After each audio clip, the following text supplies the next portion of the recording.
if you want to support Travis Scott and his album Rodeo, make sure that you use the iTunes links right here in the description below to support Travis Scott and buy the album.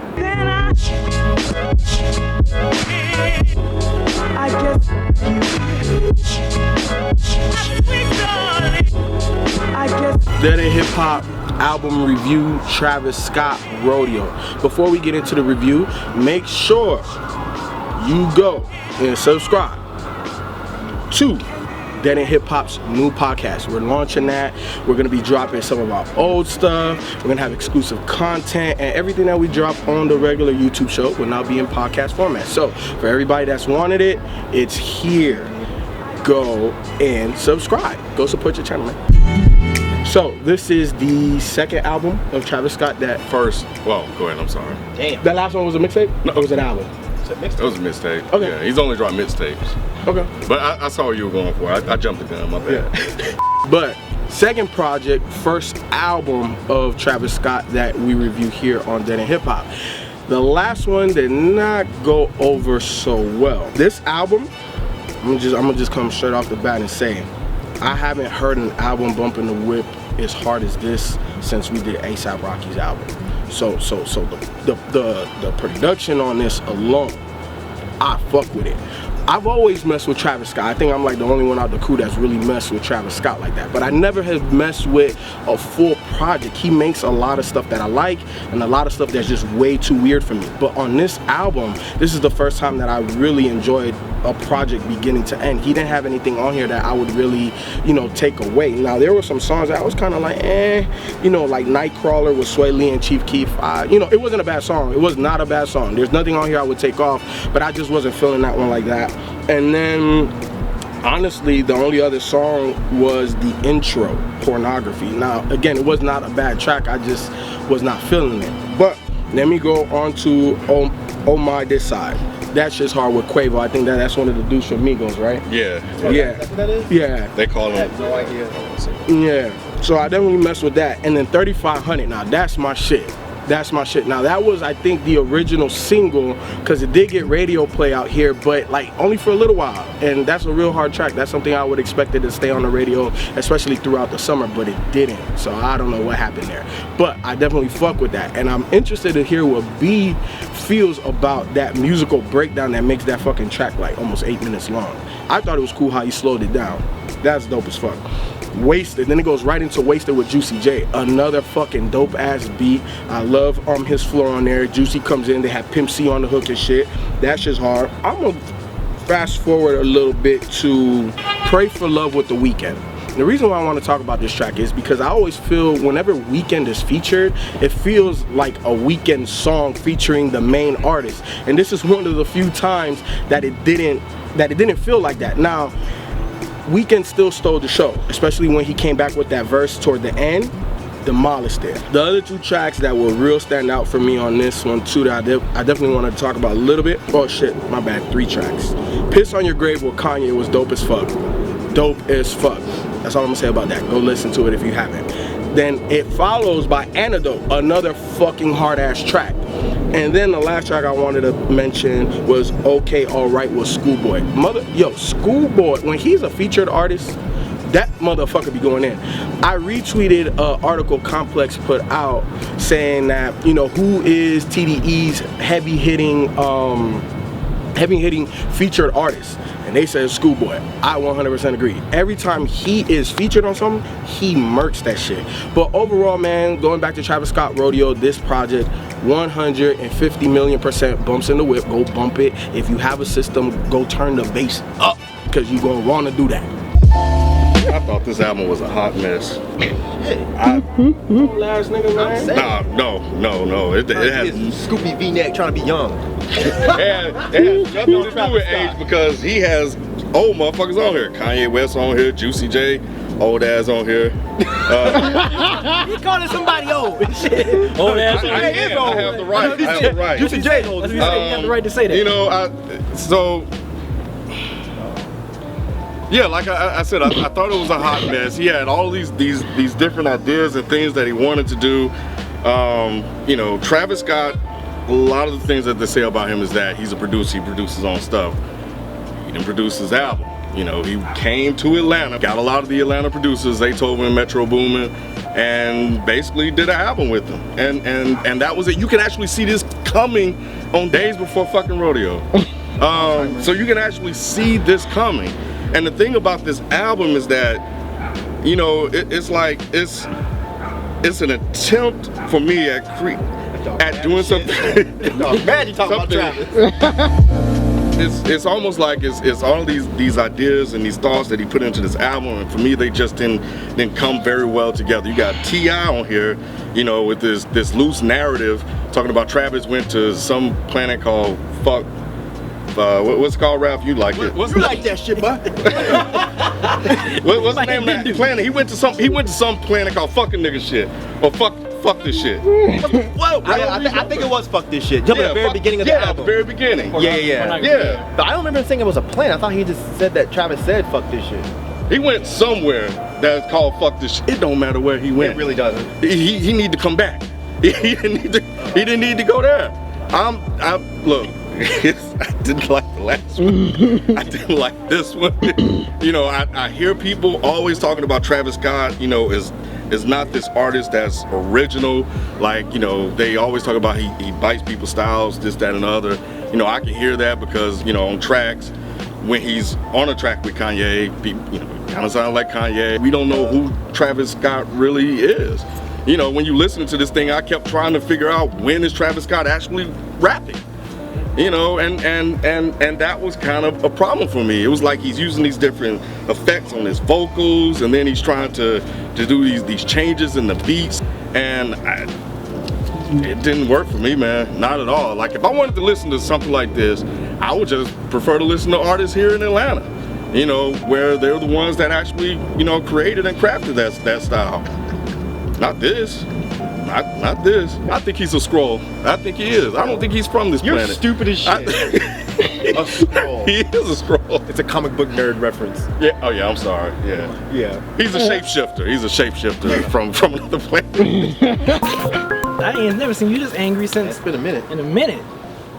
Damn. Unlike Ken, not as angry, but like, I mean, yeah. I was trying to find stuff, and just like you, FIFO, yeah, it was some positive notes on this album that I found, which was dope. But on the production side, like, I thought the switch up for Pornography was kind of cool. The what's that, oh my this side, when the switch up on that, I thought that was cool on the production side. To the Drake song.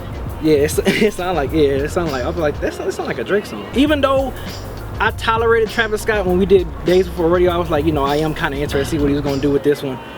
I felt like he was like all over the place. Like Ken said, vocally, he was just on some other stuff. I didn't know whether he was rapping or doing hooks or just moaning for no reason. And I was like, what the hell is going on? At least on Days Before Rodeo, I was like, okay, there's some spots MC wise that I thought was pretty cool from Travis Scott. But with this album, I felt the features really outshine Travis Scott himself. Juicy J, I thought Juicy J was better. The Weeknd, his feature, he was better. He was more interesting than Travis Scott. So, the features was more interesting than Travis Scott. So when Travis Scott said, I just hit a 3-peat, hit 3 holes, I hit the same week, Bravo Horry, you didn't laugh or nothing, that was not cool to you? That was a dope ass line to me.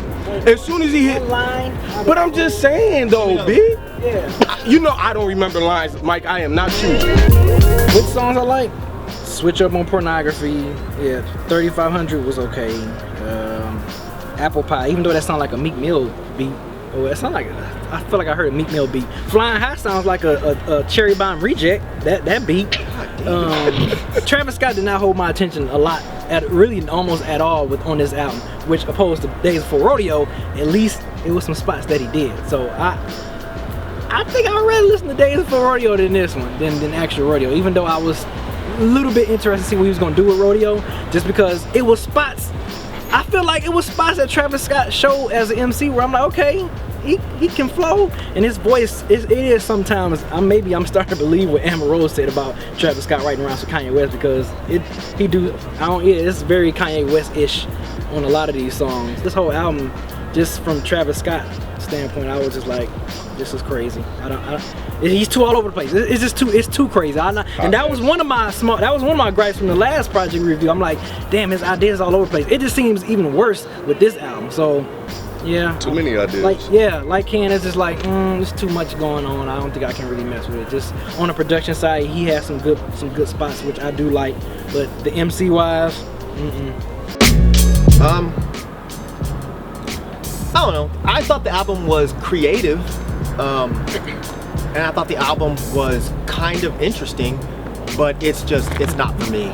I definitely agree that I don't know who Travis Scott is because he just sounds like an amalgamation of a whole bunch of other people. He sounds like a mix of Kanye, of Kid Cudi, of Drake, and Young Thug. And that would be cool if he kind of pulled it off a little bit better, but he just kind of didn't. The first thing I noticed was on my diss side, yeah, Ken's right. It's switching to a Drake song. When he started going, this side, this side, this side, they know. And I don't even listen to Drake. And that's the first thing I was like, this sounds like Drake. On 90210, it sounded exactly like Kanye on 808s and Hard Bass. Exactly. Like you could listen to that song, you could put it on 808s, you'd be like, oh, okay, cool, it fits. It's a bonus track. That's another one, people. I'll give you one more. Flying High. Sounded exactly like Kanye. Again, I'm like, this is getting weird. The only song on this whole album that I really, really enjoyed was Piss on Your Grave. I thought that song was great. Only because it was so fucking absurd. Because it was just so ridiculous. I use your face as a urinal. Then I'm gonna do it at your funeral. Piss on your grave. Piss on your grave. I was like, this is so stupid, and I like it. But the thing about it is, I promise you, I listened to that song 3 times in a row, trying to figure out where Travis Scott started and Kanye ended. I still don't know. Maria, I'm drunk. That song, I feel like, had the potential for me to like it. Because I figured it was gonna be about just drinking. Like, I figured the whole song was about getting drunk. Why was Justin Bieber the coolest part of the whole song? Justin Bieber's verse wasn't really that bad. Yeah. But the song itself just sounded like a big dragged out piece of filler. You know, it didn't do anything for me. So I stopped paying attention to this project until it got to I Can Tell. Why wasn't he rapping? That wasn't rapping, I assume, right? Why wasn't he rapping like that on the majority of this album? Like on that song, he was rapping. Yeah. And he sounded really, really, really good. But yeah, man, like the vast majority of this project just came off as really meh. It sounded like he just listened to a whole bunch of rappers and decided he was gonna take bits and pieces from each one of them. And I'm just not interested in that. It's like a painter going to the fucking Louvre and just being like, oh, there's Michelangelo, there's you know, and then going home and deciding I'm gonna be a painter. But then every single painting he does looks like somebody else's shit. Every painting is different, but it looks like somebody else's shit. Like there's no point in me listening to something like this. Like everybody's talking about how this is like such an original sound and this is album of the year. I don't like shit. I don't get it. The beats were the only thing that really drew me in. Like the beat on this project, for the most part, all of them were really good beats. But it was just, I mean, I hate to say it like that, it's just Travis was kind of the problem. He didn't really do anything to interest me. This album was just kind of, it wasn't whack. I didn't hate it like Ken hated it. And I don't even think I disliked it as much as B. I don't think I cared enough to dislike it as much as B. It was just like, all right, I have no desire to ever listen to this again. But if somebody put it on, I wouldn't be like, God, this shit is whack, turn this off. It's just more like, what's going on right now? What is he doing?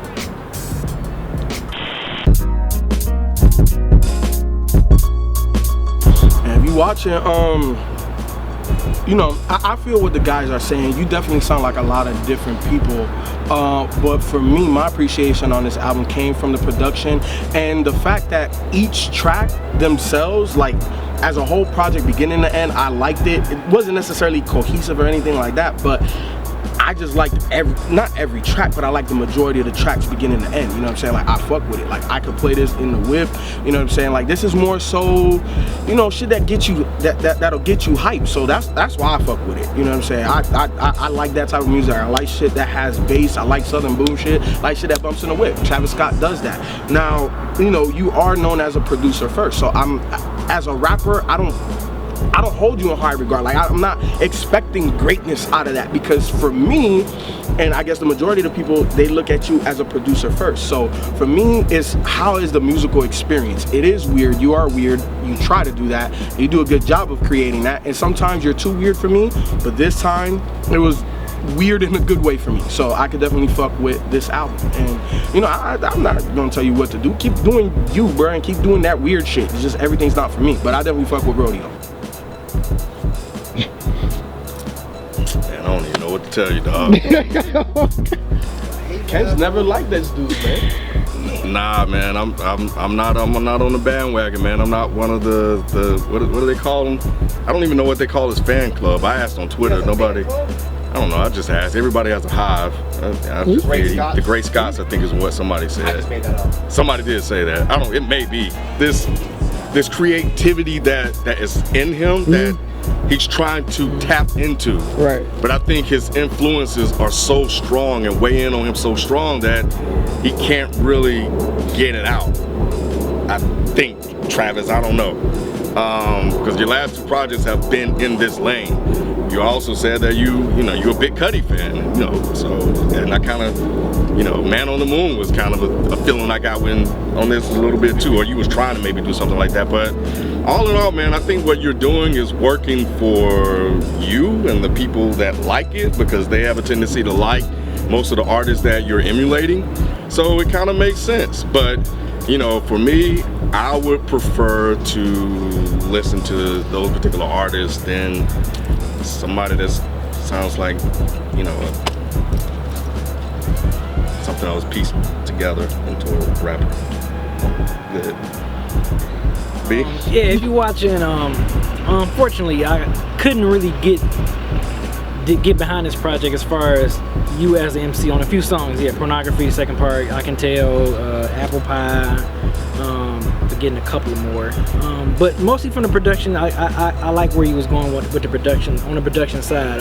I can tolerate you a little more on Days Before Rodeo. So if it was a project I would probably listen to of a Travis Scott, I wouldn't listen to this album per se. I would listen to Days Before Rodeo, because even like I said before in that video, I was really interested to see where he's gonna go, because like Ken said, I can see some creativity in you as an artist. So, and I was interested, okay, if this is your kind of like a little your warm up, you know, for Rodeo, I was expecting a little bit more, but you was just kind of so all over the place, really all over the place on this album. So, but you know, I think that's all I gotta say, really. I mean, you know, it's did great. You got great ears for production. That's all I can say. But I guess give me more of the I Can Tell type, because I know you got flow. You can spit. So just give me more of that. Taking away some of the spite and the anger, I think Ken had a good point, which is you have it in you. You have potential. I just think that you are letting your influences influence you a little bit too much. Maybe you should pull away a little bit from Kanye and Cudi, Young Thug, and everybody else, and just figure out who is Travis, and then do that on the next project. Because I mean, it wasn't, even for me, it wasn't really like your project was bad. It was just, it didn't have any soul to it. It didn't have any, there was no meat and potatoes. It didn't have a firm identity. Yeah. It was like a boring chick waking up. I woke up like this. I mean, no, you really didn't. You really didn't. Yeah. That's really all I can say, man. I can definitely listen to your project and tell that you have creativity in you. It might just not be the creativity that interests any of us. So I'm not gonna tell you to stop making music. I definitely think you should keep making music. I just think that maybe you should tap into your soul a little bit more and maybe pull away from your influences. Yeah.